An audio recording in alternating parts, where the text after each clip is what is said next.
Hi and welcome back to Gaffy's Grinds. In this video, we're going to take a look at the 2016 question from the Leaving Cert exam paper on stoichiometry calculation. It was a tricky little question, so as usual, I'm going to try and help you through it step by step. We're going to try and plan out our calculations before we begin. And again, I'm always advising you to try and stay ahead of me if you can. All right, so I'm just going to ask you to pause the video and have a read through the question down here. Pause the video and do that now. All right, so what you've been looking at is a pretty standard chemical reaction, potassium nitrate reacting with sulfur and producing these products. And then you're told the quantities of the two reactants you had. So it says one of the two reactants is not telling us which one. One of the two reactants is in stoichiometric excess. Now, excess means we have more of it than we need for the reaction. And it says that one of these is in stoichiometric excess when we have this quantity of each one. So 20.2 grams of potassium nitrate, and we mix it with 24 grams of sulfur. Now, these are the two reactants here and here. Okay. So at this stage, what I would like you to do is I'd like you to pause the video and write out the chemical equation and put the reactant ratios above the equation. Pause the video and do that now. Okay, so what you should have done is written this out, this entire thing, and then the reactant ratios we write above. So that is literally the number of moles as suggested by the balanced equation here. So this is 4 parts of KNO3 reacts with 5 parts sulfur to give us 2 parts K2O plus 2 parts N2 and 5 parts SO2. So this here is what we call our reactant ratio. So first thing it asks us to do is find out which reactant is in excess. Now we know how many grams of each of the reactants we have, but grams is not how we compare things. We have to compare things using moles. So the idea here is you work out how many moles of each of these you've got. According to the ratio, how many moles of one do you need to react with the other, and then find out how much you've got extra of one of these. Whichever one you've got extra of, then that is your excess reagent. So that's what it's asking us to find out. All right, so let's make a plan for this. I'm going to start with this one because it's the first one, the 20.2 grams of potassium nitrate. I'm going to start here. You could start with the other one if you wanted, but I think it makes more sense to start with this one, seeing as it goes first. So what we've got is we've got grams of KNO3. The first conversion we have to do is find out how many moles of KNO3 there is. So grams to moles. Again, you guys should know how to do that. I would say that's part 1 of the process. Part 2 of the process then is now that we have moles of KNO3, which we've just calculated in part 1, the next step is to find out how many moles of sulfur does that need to react with. Okay, and then once you've found out the number of moles of sulfur, how many grams of sulfur would that be? So this is how many grams is needed. What we then need to do is compare that to how many grams we had, 24 grams, and find out, did we have enough sulfur or did we not have enough sulfur? If we had enough sulfur, more than enough, then that's excess. If we had less than that, the amount that we calculated here, if 24 grams is less than the amount we needed, then we say the other one is in excess, the KNO3. So now that we've got it planned out, some of you at this stage should be able to pause the video and work your way through those 3. Pause the video and do that now. Okay, so let's begin by doing this. Let's take part 1. All right, we're told, okay, sorry, I actually didn't have this screen up when I told you pause the video and do it, and you will need this, you need the numbers. So sorry, I'm giving you another chance to pause the video and try this now if you know how to do it. I'm going to zoom out so you can see the steps. Actually, you know what, I'm going to say, okay, if you're confident without looking back at the steps now, pause the video and do this. If you need to see the steps again, then I am zooming out for you guys to see the numbers, the equation, and the steps. Pause the video and do this if this helps. And last of all, really is, if you're really struggling, then we can try and help you through it. We're going to begin by writing down what we know. We know we had 20.2 grams of KNO3. That's what we knew. That's what it told us in the question. We want to find out how many moles of KNO3 that is. So what we need to do is convert to moles using a conversion factor to get moles of KNO3 over here. Okay, so how do I relate grams and moles on this conversion factor here? Pause the video and do this if you weren't able to do this by yourself. Okay, so what we want to do is we want to know how many grams of KNO3 is there in a mole of KNO3. Again, another chance to pause and do this. Now that I've helped you with this bit, you should always be trying to do this by yourself. All right, so this is KNO3. So what we need here is we need to know the mass of KNO3. So for every 1 mole of KNO3, what is the mass of that in grams? Well, to get this, we're going to do our mass of potassium, which is 39, plus our mass of nitrogen, which is 14, plus our mass of 3 times oxygen, which is 16. Add all these up, you should get 101. Okay, so now we've got a calculation, 20.2 grams times 1 over 101. And you now should be able to get your calculator and do this sum here. All right, so hopefully what you have said here is you have said 0.2 moles. So 0.2 moles of KNO3. Okay, all right. You may have a very slightly different number here due to maybe different rounding, but it should be pretty much on point. So that is part 1. We're now moving on to part 2, and we need to keep going quite quick here because we don't have that much time to do this. This is only about 10 minutes because it's half a question. So we have to keep moving. So we have 0.2 moles of KNO3. And the second part we want to know is how much sulfur, how many moles of sulfur need to react with this. Okay, so what we want to know is moles. Sorry, I'm going to let you guys pause the video and do this at this stage if you know how. I will give you a hint. You need to use the balanced equation. So pause the video and do that if you didn't already know this. Pause the video, do it now. Okay, so what we need to know here is we need to know how many moles of KNO3 on the bottom here for every mole of sulfur. Okay. Now you see here, I've got moles of KNO3 on the bottom, so it cancels with those moles of KNO3.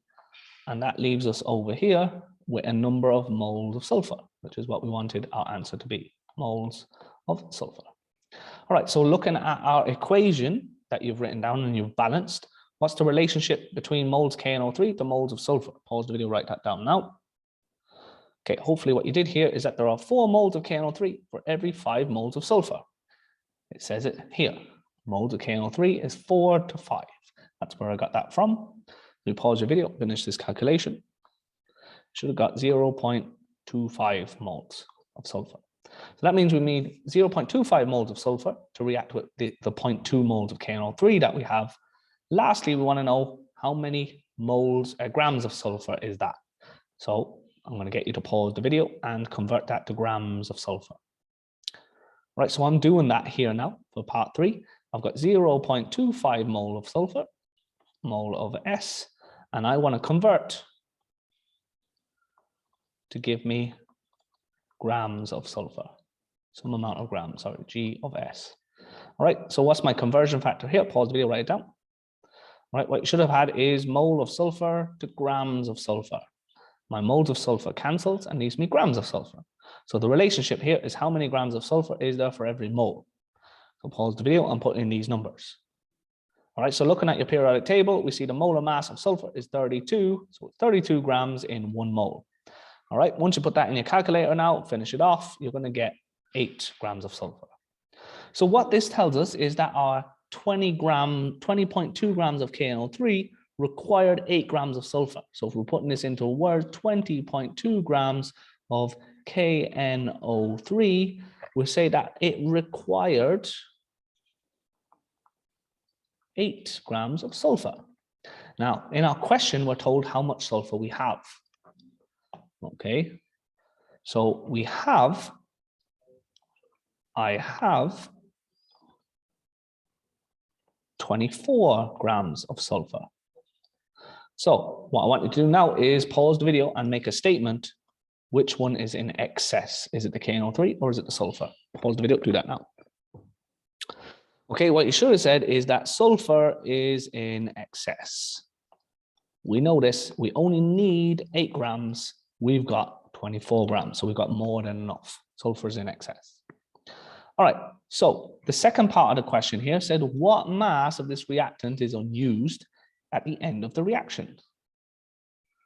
So unused mass of sulfur. Again, I'm going to get you to pause the video and give you an opportunity to do this calculation yourself. Do that now, please. This is a very straightforward calculation, guys. You might be thinking it can't be that easy. Yes, it is that easy, so don't overthink this. Another chance to pause and do it. Okay, so hopefully you can see that we had 24 grams of sulfur. We only used 8 grams of sulfur. So if we take that away, we can see how much we had left. 24 take away 8 is literally 16 grams of sulfur. It was that easy. If you thought anything more complicated than that, you really overthought it here. Okay. All right, let's move on to the next bit. It says calculate the total volume in liters of gaseous products measured at STP formed in the reactants. Okay, now what we need to do here is we need to see which ones of these are gases. So I want you to pause the video and identify which ones are gases. Get that in your head. Which products are gases? Okay, hopefully you can see that the nitrogen is a gas because it says G here, and so is the sulfur dioxide. Okay, so what we want to know is if we reacted, remember the limiting reagent now is the 0.2 moles of sulfur. This is how much, the 0.2 moles of KNO3. This is the limiting now because the other one is in excess. So this is the number we have to work from. Okay.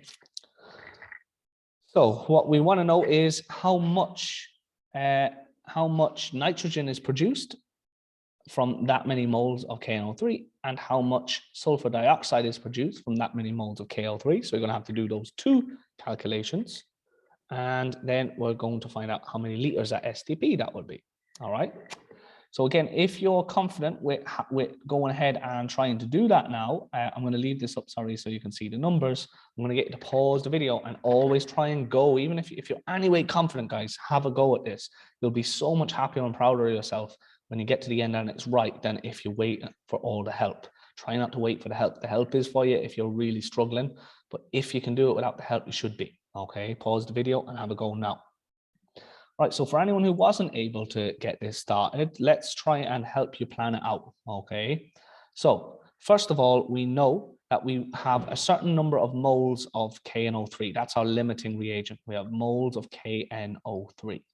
And what we want to do is convert to moles of the two other products, the two gaseous products. So we want to go to moles of N2, first of all, because that's one of the gas products.